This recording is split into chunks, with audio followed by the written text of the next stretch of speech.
முன்னணி நடிகையான தேவயானியின் 200 நாட்கள் கடந்து ஓடிய திரைப்படங்கள். 1996ஆம் ஆண்டு காதல் கோற்று என்கின்ற படம் தேவயானியின் திரையுலக வாழ்க்கையே மிகப்பெரிய திருப்புமுனையாக அமைந்தது.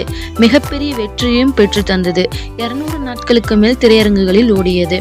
1997ஆம் ஆண்டு சரத்குமாருடன் இணைந்து நடித்த படம் சூரியவம்சம் மெகா ஹிட் ஆனது. திரையரங்குகளில் 200 நாட்களுக்கு மேல் ஓடி சாதனை படைத்தது. 1998இல் வெளியான திரைப்படம் மறுமலர்ச்சி. மம்முட்டியுடன் இணைந்து நடித்து கிராமத்து பின்னணியில் தேவயானியின் யதார்த்தமான மற்றும் உணர்ச்சி பூர்வமான நடிப்பு பரலாரும் பாராட்டப்பட்டது.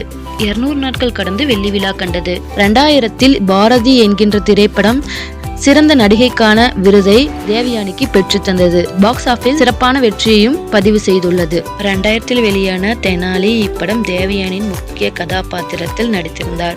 வணிக ரீதியான பெரிய வெற்றியையும் வசூல் சாதனையும் படைத்தது. 200 நாட்கள் கடந்து ஓடியது. 90s காலகட்டத்தில் 100 நாட்கள் ஓடுவதே பெரிய வெற்றிதான். அந்த வகையில் ஃப்ரெண்ட்ஸ், பச்சைத்தந்திரம், நீ வருவாய் என ஆகிய படங்கள் 100 நாட்கள் கடந்து ஓடியது. இந்த வீடியோ பிடிச்சிருந்தா மறக்காம லைக் பண்ணிக்கோங்க.